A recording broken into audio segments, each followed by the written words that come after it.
bagaimana sholat itu adalah yang wajib ini awal amal yang dihisab hari kiamat. Kalau dia baik, maka akan beruntunglah dia. Riwayat lain akan membantu amal yang lain. Dan kalau dia buruk, tidak menjaga kualitasnya, waktunya, dan segala macam berhubungan dengan masalah sholat wajib ini, maka rugilah dia. Riwayat lain akan mengganggu amal yang lain. Nah, nanti kalau sholat wajibnya ada yang kurang, maka Allah Azza wa Jal, Allah yang maha mulia dan maha tinggi akan berfirman kepada para malaikatnya, coba lihat amal-amal sunnahnya.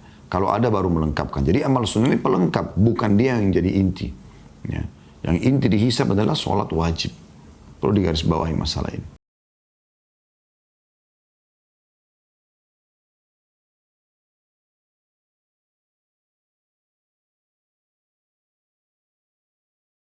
Saudaraku Siman, pada kesempatan ini dengan izin Allah SWT tentunya kita akan masuk ke jilid kedua dari kitab Sahih At-Targhib Tarhib.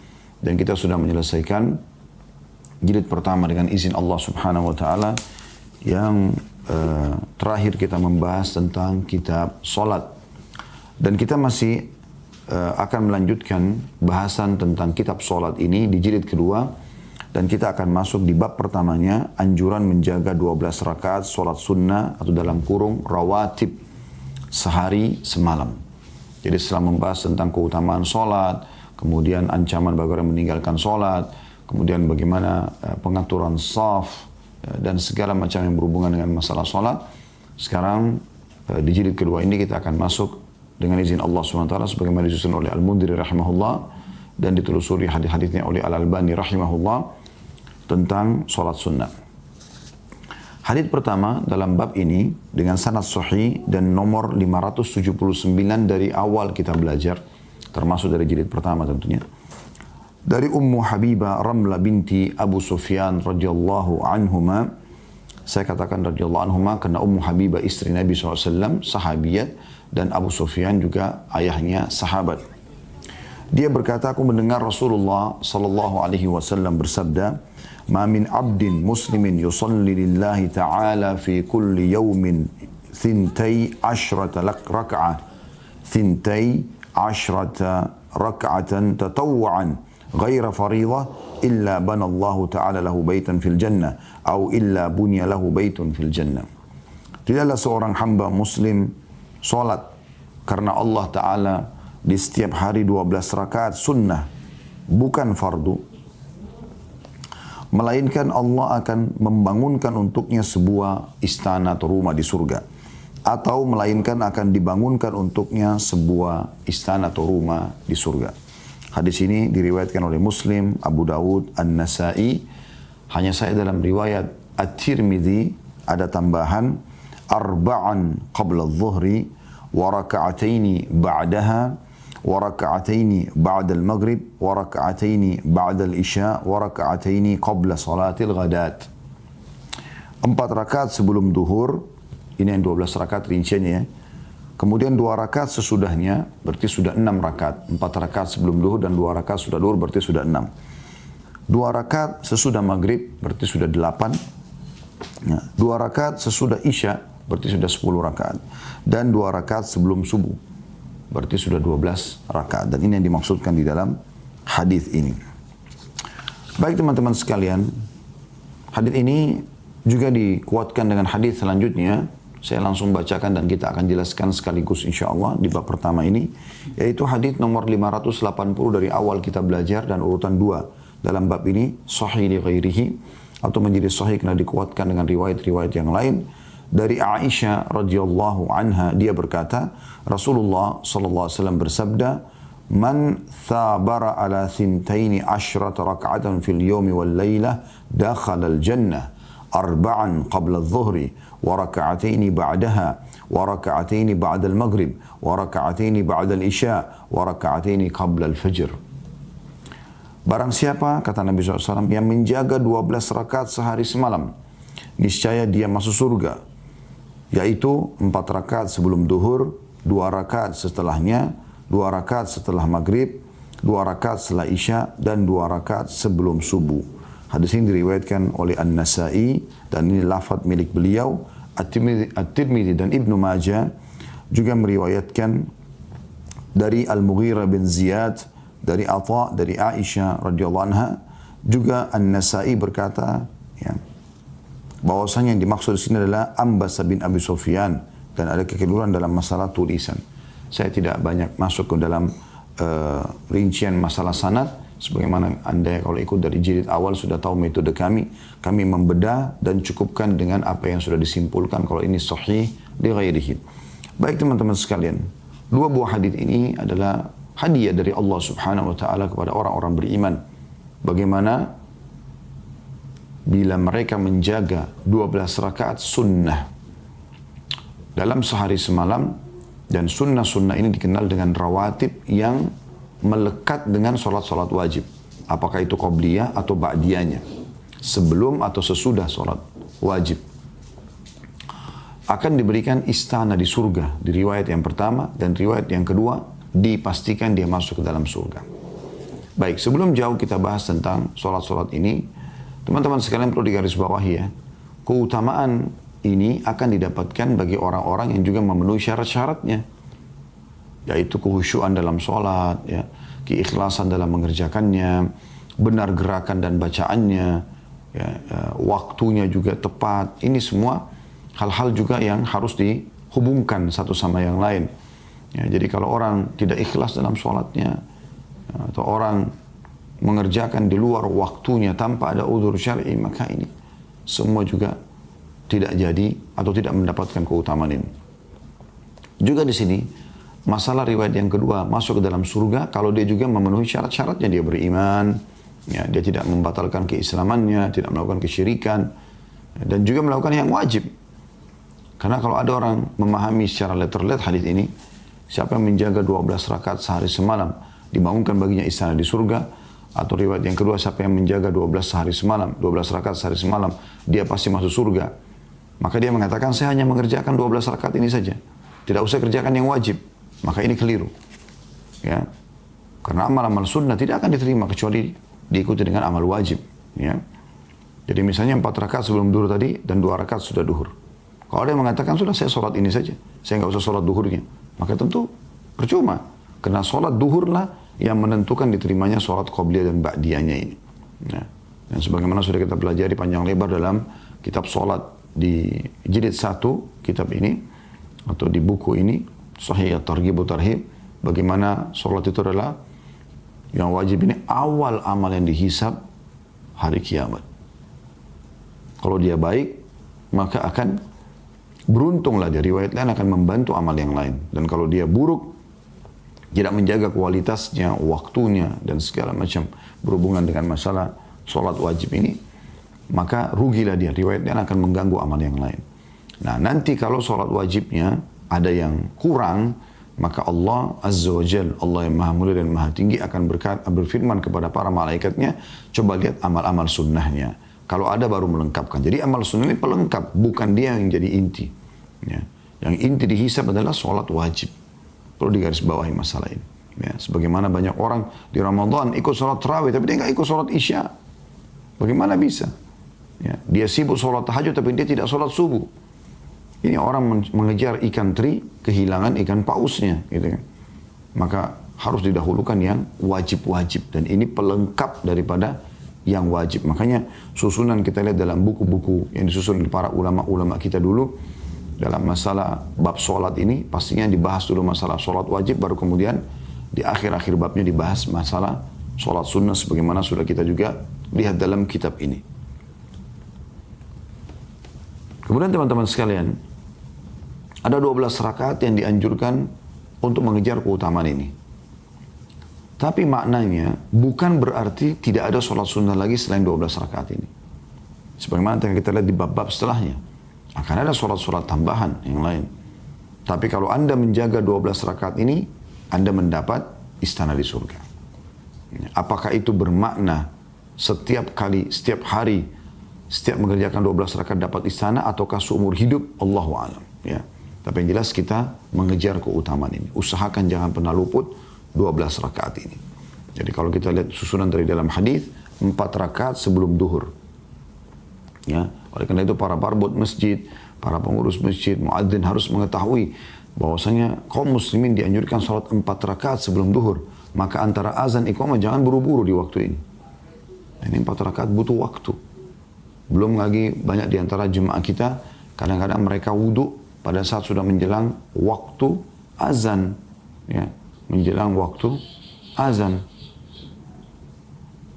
Oleh karena itu, mereka kadang-kadang selepas azan pun masih dalam kondisi wudhu. Mereka butuh waktu untuk bisa sholat sunnah ini.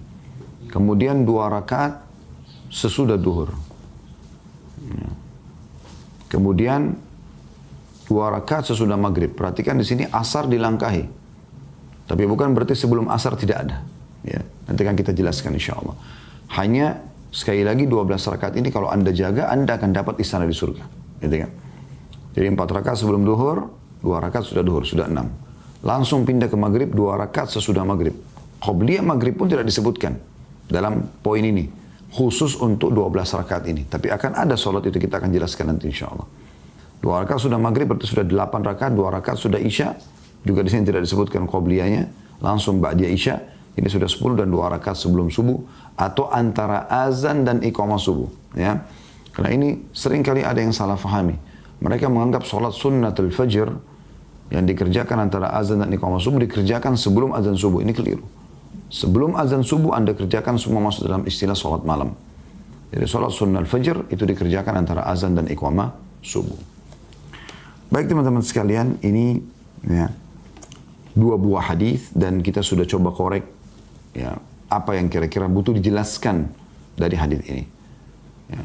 Jadi pelajaran yang pertama kita bisa ambil dari hadis adalah anjuran untuk menjaga 12 rakaat sehari semalam yang disusun dan disebutkan sesuai apa yang disampaikan oleh Nabi SAW atau disusun oleh Nabi SAW. Sudah saya jelaskan tadi 4 rakaat sebelum duhur, 2 rakaat sudah duhur, 2 rakaat sudah maghrib, 2 rakaat sudah isya, dan 2 rakaat antara azan dan iqamah subuh. Kemudian pelajaran yang kedua, keutamaan menjaga 12 rakaat ini. 2 buah riwayat, yang pertama mendapatkan istana di surga, yang kedua mendapatkan jaminan masuk ke dalam surga, tapi sebagaimana saya jelaskan tadi, harus juga terpenuhi syarat-syarat lain. Ya. Tidak boleh orang ini meninggalkan sholat wajib, cuma sunnah sehingga dianggap dia bisa dapat keutamaan, itu tidak mungkin. Begitu juga waktunya, begitu juga dengan syarat-syarat yang berhubungan dengan masalah syarat sahnya sholat. Ya. Kemudian juga dia harus tutup aurat, dia harus menghadap kiblat, dia harus menjaga kehusyuan sholatnya, benarnya gerakan dan bacaan dan seterusnya. Ya. Baik, kita akan masuk teman-teman sekalian ke bab yang kedua, masih dalam sholat sunnah juga, yaitu anjuran menjaga 2 rakaat sebelum subuh. Nah, ini dikhususkan bab lagi, membahas tadi sunnatul fajr itu. Karena memang ada keutamaan khusus disebutkan oleh Nabi SAW, walaupun dia sebenarnya dengan masuk dalam 12 rakaat rawatib yang dianjurkan untuk mendapatkan istana di surga itu sudah luar biasa. Ditambah lagi ada keutamaan ini. Kita dengarkan apa keutamaannya. Hadis pertama dalam bab yang kedua ini, dan urutan 581 dari awal kita belajar, dari Aisyah radhiyallahu anha, dari Nabi SAW beliau bersabda, raka'atal fajri khairu minad dunya wa ma fiha. 2 rakaat sebelum subuh, ya, sebelum sholat wajib subuh, lebih baik daripada dunia beserta isinya. Hadis ini riwayat Muslim dan juga Tirmidzi.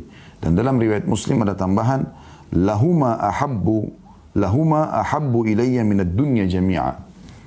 Keduanya benar-benar lebih aku sukai daripada dunia dan seluruh isinya.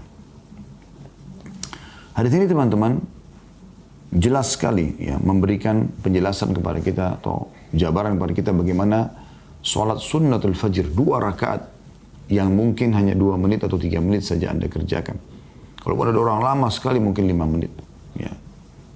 Itu Anda akan dapatkan nanti pahalanya di hari kiamat lebih Anda cintai daripada dunia dan seluruh isinya. Ini yang harus tertanam dalam jiwa seorang mukmin, bahwasanya ibadah yang dia kerjakan kepada Allah SWT lebih mahal daripada seluruh dunia ini. Beda sekali kondisi kita dengan orang-orang kafir yang mereka kerjanya selalu dunia saja. Bahkan tidak ada ibadah mereka kecuali di saat-saat mereka sedang kepepet, sulit hidupnya, baru mereka mau ya, beribadah. Kalau kita tidak. Orang beriman tidak penting bagi dia untuk dia tidak punya makanan pada hari itu. Dia mungkin menggunakan pakaian yang pas-pasan, hanya itu saja yang dia pakai dan dia ulang-ulangin untuk menggunakannya. Dia juga mungkin tidak terlalu banyak punya teman, mungkin dia tidak punya harta. Itu tidak penting bagi orang beriman. Dia masih bisa bersabar dalam masalah dunia, karena dia tahu ada balasan di akhirat nanti. Tapi yang paling berat bagi seorang mukmin kalau luput darinya, jangankan sholat wajib, sholat sunnah, jangankan amal wajib, amal sunnah. Kalau ada yang luput dari dia, seperti sebuah beban yang luar biasa. Orang mukmin yang terbiasa sholat malam, kemudian dia luput satu kali saja sholat malam, luar biasa penyesalannya. Bahkan Abdullah bin Umar radhiyallahu anhuma, kadang-kadang kalau ketinggalan satu jenis ibadah, maka dia gantikan dengan ibadah yang lain sebagai bentuk permintaan maafan kepada Allah Subhanahu wa taala. Nah, ini ya, yang perlu dijadikan pegangan bagi setiap muslim. Makanya Nabi SAW gambarkan, bagi orang mukmin 2 rakaat sunnatul fajr yang sering diluputkan oleh banyak orang, lebih baik daripada dunia dan seluruh isinya. Dunia dan seluruh isinya, bayangkan aja. Kalau kita punya lokasi di Jakarta Timur, beberapa rumah, mungkin sudah dianggap kaya. Anggaplah kita punya 1 hektar. Jakarta Selatan, Jakarta Pusat, punya 2 hektar, punya 10 hektar. Ya, mungkin sudah luar biasa. Padahal belum menguasai seluruh wilayah itu. Bagaimana kalau orang punya 1 Jakarta Timur? Semua di situ, tanahnya, bangunannya, fasilitasnya semua punya dia. Bagaimana kayanya orang? Dan ini mustahil terjadi, nggak akan mungkin terjadi. Ya. Mungkin bahkan 1 kecamatan aja kayaknya nggak mungkin gitu. Bagaimana kalau dia punya ke-5 wilayah Jakarta? Jakarta Pusat, Jakarta Selatan, Jakarta Barat, Jakarta Timur, Jakarta Utara. Wali kotanya belum tentu punya apa-apa. Gubernur juga tidak punya wilayah di situ kecuali sebagian kecil saja bersama dengan masyarakat umumnya. Tapi bagaimana kalau orang memiliki ini, teman-teman sekalian? Berapa besar kekayaan orang ini? Bagaimana kalau dia punya Jabodetabek? Jakarta, Depok, Bogor, Tangerang, semuanya masuk. Dan ini mustahil, tapi ini anggaplah kalau ada orang punya itu. Bagaimana kayanya dia? Bagaimana kalau orang punya Jawa Barat? Bagaimana kalau orang punya ditambah dengan Jawa Timur, Jawa Tengah? Bagaimana kalau orang punya seluruh wilayah di Indonesia ini? Ya Kalimantan, ya Sulawesi, ya Irian, ya Sumatera, dan seterusnya. Bali, DKI, dan seterusnya. Semuanya wilayah kita. Bagaimana kayaknya orang ini kalau dia pilih? Dia pemiliknya, semua tanahnya, semua juga bangunannya, semua fasilitasnya. Bahkan yang terkandung di dalamnya. Dan di lautan hewan-hewannya yang ada di dalam buminya ya, dari minyak, dari segala macam kekayaan yang ada di bumi.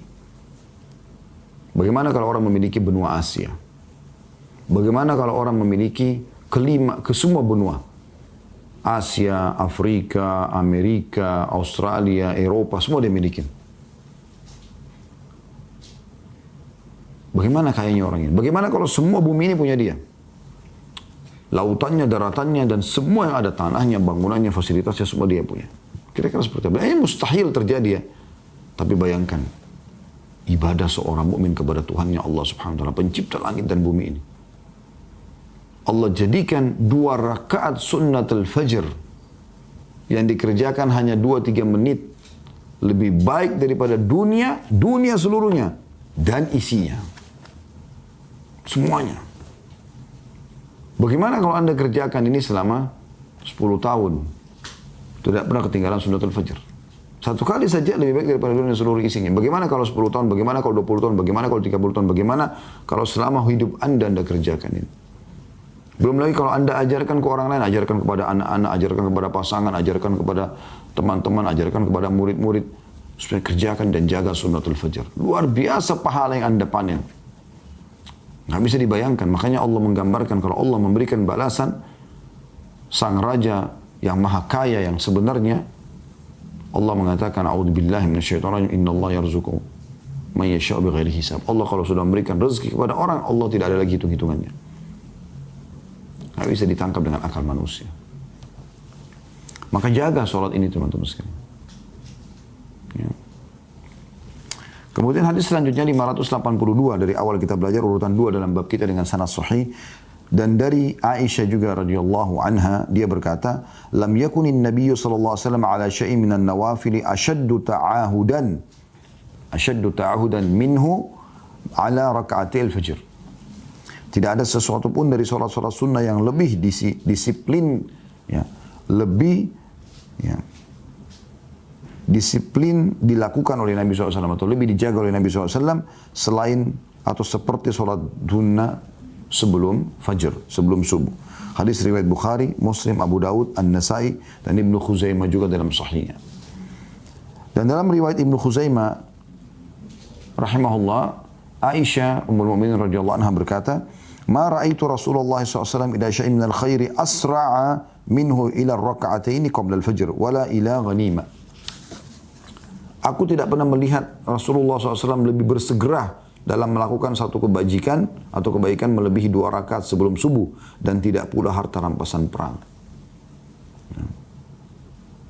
Artinya Nabi SAW kalau sunatul fajr tidak pernah sama sekali beliau luputkan. Termasuk dalam safar pun. Ini saking pentingnya. Walaupun sudah lewat, Anda bangun telat. Subuh misalnya 4.38 sekarang tepatnya di hari kita ini. Jam 4:38 azan. Kemudian misalnya Anda bangun anggaplah 5:30, jam 5:30. Apakah masih boleh sholat fajr? Boleh. Sholat fajr. Sholat ya sunatul fajr. Kemudian baru sholat wajib. Jangan luput ini. Ya. Begitu juga dengan hadis selanjutnya. 583 dari awal kita belajar urutan 3 dalam bab kita. Sahih Bukhari dari Ibnu Umar radhiyallahu anhuma dia berkata, Rasulullah SAW bersabda, "Qul huwallahu ahad, ta'dilu thuluthul Qur'an, wa qul ya ayyuhal kafirun ta'dilu rubu'ul Qur'an." Wa kana yakra'uhuma fi rak'atil fajr. Kata Nabi SAW, "Qul huwallahu ahad," menyamai sepertiga Al-Quran.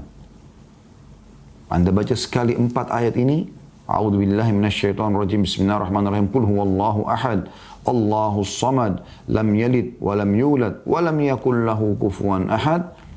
Anda sudah mendapatkan pahala sepertiga Al-Quran. 10 juz Al-Quran. Berapa lama kita baca ini teman-teman? Lagi di motor, lagi di mobil, lagi di lampu merah.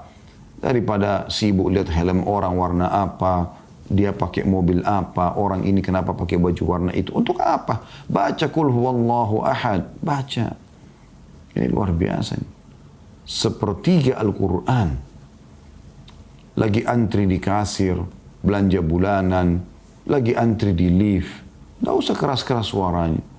Ya.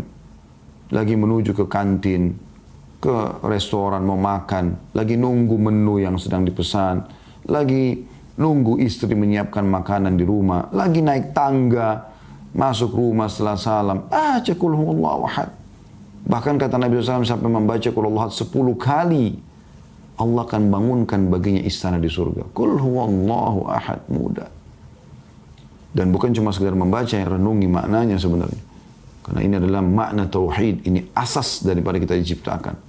Mengikrarkan bahwasanya tidak ada Tuhan yang berhak disembah kecuali Allah. Kemudian kata Nabi SAW, dan kul ya ayyuhal kafirun, surah Al-Kafirun. A'udzu billahi minasyaitonir rajim. Bismillahirrahmanirrahim. Kul ya ayyuhal kafirun, la a'budu ma ta'budun, wa la antum 'abiduna ma a'bud, wa la ana 'abidun ma 'abadtum, wa la antum 'abiduna ma a'budu lakum dinukum waliyadin. Katakan hai orang-orang kafir, aku tidak akan menyembah apa yang kalian sembah, dan kalian pun tidak perlu menyembah apa yang aku sembah. Sekali lagi diulangi. Dan aku tidak akan menyembah apa yang kalian sembah. Kalian pun tidak perlu ikut-ikut menyembah apa yang aku sembah. Kalian punya agama, kami punya agama. Prinsip dasar kaum muslimin. Kata Nabi SAW, ini 1/4 Al-Quran. 1/4 Al-Quran. Al-Ikhlas lebih banyak pahalanya. Tapi Al-Kafirun 1/4 Al-Quran. Lalu dikatakan apa? Dan Nabi SAW membaca keduanya di 2 rakaat sebelum subuh. Jadi makanya kalau rakaat pertama Al-Fajr ini Anda baca setelah Al-Fatihah Qul ya ayyuhal kafirun, rakaat kedua Anda baca Qul huwallahu ahad. Hadis ini diriwayatkan oleh Abu Ya'la dengan sanad hasan dan At-Tabarani dalam Mu'jamul Kabir dan lafaz adalah milik At-Tabarani. Hadis-hadis ini teman-teman mengajarkan kepada kita tentang pentingnya menjaga sholat sunnatul fajr antara azan dan iqamah subuh. Ya. Dan bagaimana Anda mengikuti dan mengejar keutamaan ekstra dengan membaca di rakaat pertama setelah Al-Fatihah, Qul ya ayyuhal kafirun, dan rakaat kedua, Qul huwallahu ahad.